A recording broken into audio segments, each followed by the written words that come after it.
আসসালামু আলাইকুম রহমতুল্লাহি ওবরকাতুহু। সম্মানিত দর্শক, জামাত নিয়ে নানা রকম কল্পকাহিনী, রীতিমতো জামাত বিরোধী যারা শক্তি তাদের ভিতরে আতঙ্ক ছড়াচ্ছে। জামাত সব পারে, জামাত অদ্ভুত সব কৌশল করতে পারে এবং সেই সকল কৌশল বাস্তবায়ন করার জন্য তাদের যাবতীয় মেশিনারিজ আছে। তাদের টাকা আছে, লোক আছে, জনবল আছে। তারা বিভিন্ন জায়গাতে ডেইলি ১,০০০ টাকা দিয়ে রিকশাওয়ালাদেরকে তারা নিয়োগ করেছে এবং তারা বলার চেষ্টা করছে রিকশাওয়ালারা যে আওয়ামী লীগ দেখলাম, বিএনপি দেখলাম, জাতীয় পার্টি দেখলাম, এবার একটু জামাত দেখি। তো এই কথাগুলো বলে তারা ভোটারদের মন গলানোর চেষ্টা করছে বলে রীতিমতো ভাইরাল হয়ে পড়েছে এবং বিএনপির লোকজনও এটা নিয়ে মাঠ গরম করছে। জামাতের মহিলা কর্মীরা যারা আছেন তারা বোরকা পরে পরে বাড়িতে যাচ্ছেন, বিকাশ নম্বর নিচ্ছেন, মানুষদেরকে সাহায্য করছেন, কোরআন শরীফ দিচ্ছেন, তসবিহ দিচ্ছেন, ইত্যাদি ইত্যাদি। এটা এখন ওপেন সিক্রেট হয়ে গেছে। আবার অনেকে বলার চেষ্টা করছেন যে বোরকা পরে অনেক পুরুষ মহিলার রূপ ধরে তারা বাড়িতে বাড়িতে যাচ্ছেন। অনেকে বলার চেষ্টা করছেন যে জামাত ২ কোটি বোরকা বানিয়ে ফেলেছে ভোটের দিন কাজ করার জন্য। সত্য মিথ্যা ডাজ নট ম্যাটার, কিন্তু এই গল্পগুলো সিরিয়াসলি চলছে। এবং এগুলো করে অনেকে বলার চেষ্টা করছে যে জামাত মূলত ১৭০টি আসনে নিশ্চিত বিজয়ের জন্য একটা ছক তৈরি করেছে, মাস্টার প্ল্যান। এবং এই মাস্টার প্ল্যানগুলো আমি কিন্তু বলছি না, এগুলো ইন্টারনেট খুঁজলে আপনি পাবেন। এবং ১৭০টা সিটে কী করে জামাত একেবারে চোখ বুজে জয়লাভ করবে, সেই পয়েন্ট নম্বর ১, ২, ৩, ৪, ৫ এগুলো হাতে কলমে ভিডিও করে, অডিও করে বিভিন্ন কন্টেন্ট ক্রিয়েটররা তারা এমনভাবে উপস্থাপন করেছে আপনি বিশ্বাস না করে পারবেন না। আমার যারা দর্শক, মানে তারা খুব হাই লেভেলের। আমি মনে করি আমার যারা দর্শক তারা সবাই জ্ঞানী, গুণী, শিক্ষিত, সজ্জন ব্যক্তি রয়েছেন। তাদের কাছে এগুলো খুব ছেলেখেলা মনে হতে পারে, তবুও তো অনেকে জানতে চাইতে পারেন। যেমন অনেকে হয়তো জানেন, খুব ভালো করে জানেন যে বাংলাদেশের এরকম প্রায় ১৫০ সিট রয়েছে। ১৫০ সিট রয়েছে, ১৫০টি সিট রয়েছে যেখানে প্রতিপক্ষের সাথে ভোটের ব্যবধান থাকে। জয় পরাজয়ের ক্ষেত্রে ভোটের ব্যবধান থেকে ৫,০০০ থেকে ১০,০০০। এখন বলা হচ্ছে যে জামাত ঢাকা শহরের সকল যে সিটগুলো, সকল সিটগুলো তারা টার্গেট করে এখানে ২০ লাখ ভোটার, আবার বলছি ২০ লাখ ভোটার তারা দেশের বিভিন্ন অঞ্চল থেকে ডেডিকেটেড ঢাকা শহরে এনেছেন। আচ্ছা, এটা সত্য মিথ্যা আমরা জানি না। যদি এই ঘটনা ঘটে থাকে তাহলে প্রত্যেকটি আসনে যদি ১,০০,০০০ ভোট জামাত প্রার্থীর পক্ষে পড়ে, আর জামাতের যে নরমাল ভোট যদি মাত্র ১০,০০০ও হয় তাহলে ১,১০,০০০ ভোট। এবছর যত কম লোক ভোট কেন্দ্রে আসবে, অর্থাৎ যেমন দেখা গেল যে অনেকগুলো সিট যেখানে জামাতের প্রার্থী খুব দুর্বল, জীর্ণ শীর্ণ, বিএনপির লোকজন মনে করছে জামাতের লোক তো মাঠেই আসছে না, ভোট কেন্দ্রে যাওয়ার দরকার কি, আমরা এমনিই তো পাশ করে যাব।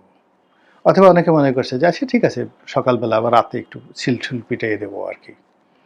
কিন্তু প্রতিটা কেন্দ্রে যদি সেই যে কটি সংসদীয় আসন আছে যে আমাদের ডেডিকেটেড ৫০০ করে লোক থাকে, জাস্ট 500 লোক, তাহলে এই যারা বিএনপির লোকজন মনে করছেন যে রাতে একটু ছিলঠিল পিটিয়ে আসবেন, সেটা তো সম্ভব হবে না। গেল এক। ২ নম্বর হলো যে ওই যে তারা যেহেতু মাঠে জামাতের প্রার্থীদেরকে দেখছে না এবং বিএনপির প্রার্থীরা এককভাবে ঘুরে বেড়াচ্ছেন, কাজেই তারা বিজয়ের ব্যাপারে নিশ্চিত। এবং ভোটাররা, বিএনপি যারা ভোটাররা তারা মনে করবেন ওই আওয়ামী লীগ জমানার মতো ভোট দিলেই বা কি না দিলেই কি, আমাদের প্রার্থী তো এমনি জয়লাভ করবে।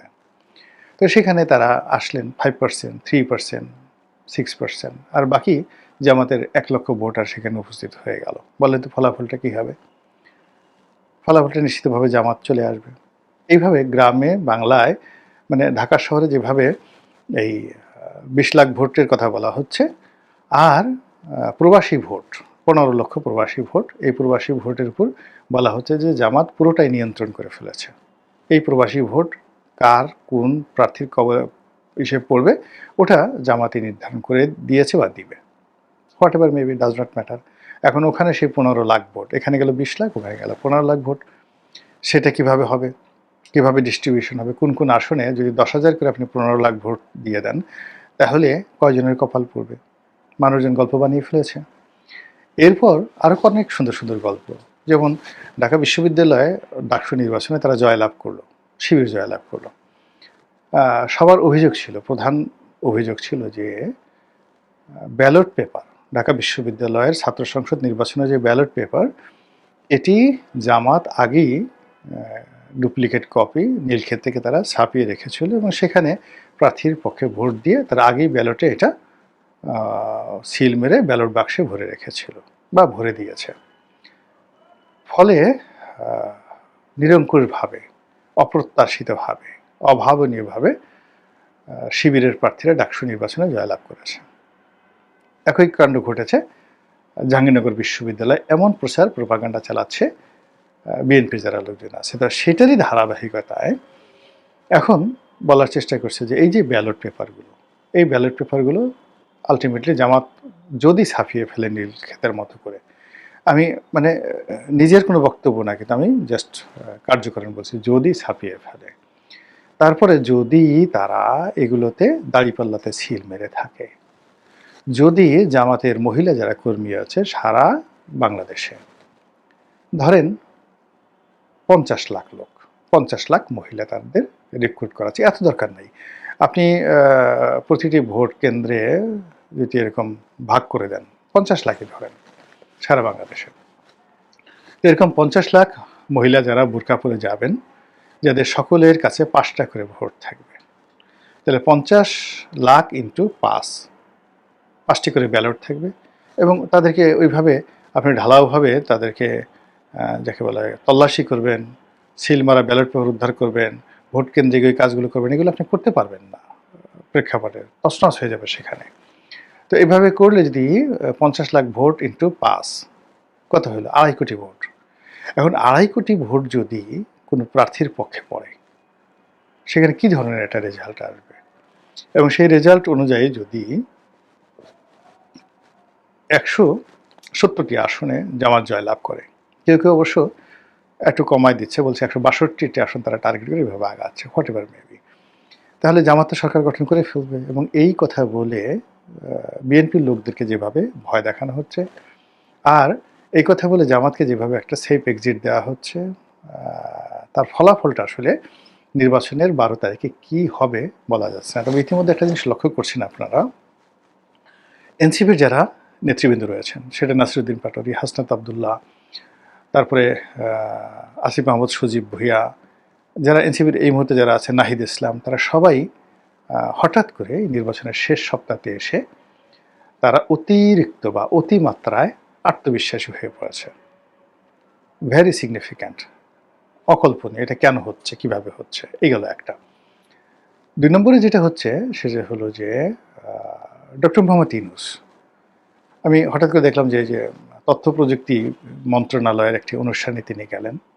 তিনি গত কয়েক মাস যাবত ভীষণভাবে মানসিকভাবে বিপর্যস্ত ছিলেন। কথাবার্তা তেমন বলেননি, চেহারাটাও নষ্ট হয়ে গিয়েছিল, কারোর সঙ্গে কথাবার্তা বলেননি এবং বিদেশে অনেক দিন যাবত তিনি যাচ্ছেন না। কিন্তু সাম্প্রতিক সময় তার ভিতরে অতিরিক্ত আত্মবিশ্বাস চলে এসছে প্রাকৃতিকভাবে, তার চেহারা ভালো হয়ে গেছে এবং তিনি যেভাবে সেখানে গিয়ে বক্তব্য বললেন, যেভাবে বাংলাদেশের সমস্যাগুলো, মানে পুরো আমাদের দেশের যে আমরা প্রতারণার একটা রাজ্য গড়ে তুলেছি, ওটা লং, মানে কোনো রকম স্ক্রিপ্ট ছাড়া বাংলায় সাবলীলভাবে যে দীর্ঘ বক্তৃতা দিলেন, গত 17 মাসে এত সুন্দর বক্তব্য তিনি দিতে পারেননি।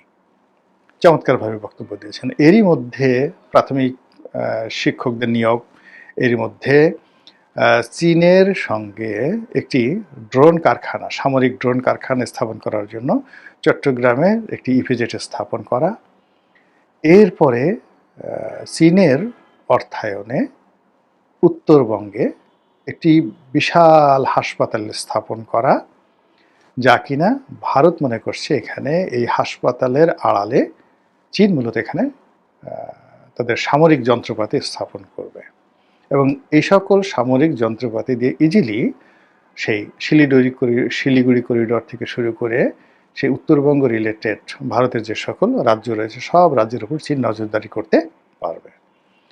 অন্যদিকে চট্টগ্রামের যে অঞ্চলটিকে সেই সামরিক কারখানা রূপে ঘোষণা করা হয়েছে, সেটি মূলত ভারতকে দেওয়া হয়েছিল।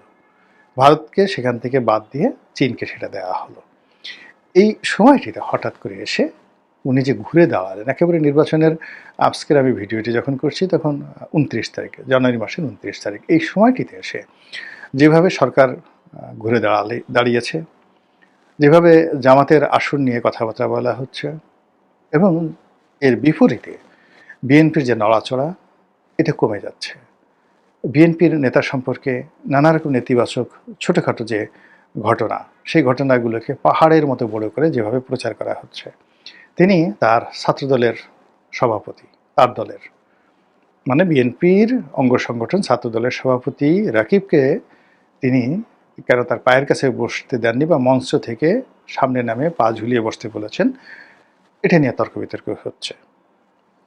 মানে রাকিবের জন্য। তারপরে সেখানে আবার শিবিরের সভাপতিকে গোলাম পরোয়ার কীভাবে পাশে বসিয়ে রাজার মতো সম্মান করেছেন, কোথায় জামাত আর কোথায় সেই বিএনপি, দেখো দেখো দেখো, সারা জীবন বিএনপি করে তোমাকে তো এই পায়ের কাছেই থাকতে হবে, দালালি করতে হবে।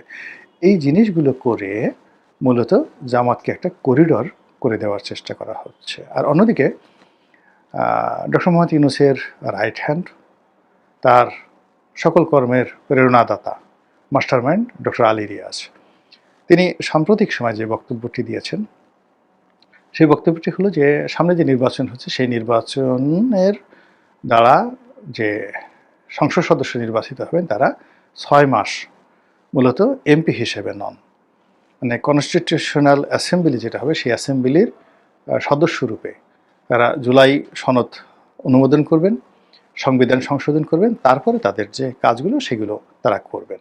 অর্থাৎ ৬ মাস তারা এই ১৭ মাসের সরকারের যত কর্মকাণ্ড আছে সেই কর্মকাণ্ড তারা বৈধতা দেবেন। এই যে নির্বাচনের এই কয়দিন আগে আলী রিয়াজ সাহেবের এই ধরনের বক্তব্য, এই বক্তব্য দ্বারা কি বোঝাচ্ছে? নির্বাচনে যারা লম্ফঝম্প করছেন তারা কি এমপি হিসেবে না এই মেম্বার হিসেবে কাজ করবেন, এবং তারা যদি সরকারের চাহিদা মতো তারা পার্লামেন্টে অধিবেশনে ডেকে তারা যদি সংবিধান সংশোধন না করেন, জুলাই সনদ যদি পাশ না করেন, তো সেক্ষেত্রে সরকার কি করবে? সেক্ষেত্রে সরকার কি নির্বাচন বাতিল করবে? আর যারা নির্বাচিত হলেন তাদের অবস্থা কি সেই ৭০-এর যে নির্বাচিত যে সংসদ সদস্য যারা ছিলেন, কনস্টিটিউশনাল অ্যাসেম্বলির সদস্যরা, তারা যেভাবে পাকিস্তানের বিরুদ্ধে বিদ্রোহ করেছিল ঠিক ওইভাবে কি বিদ্রোহ হবে? এই সব মিলিয়ে কেমন যেন একটা ছেঁড়া বেড়া হয়ে গেছে সব কিছু।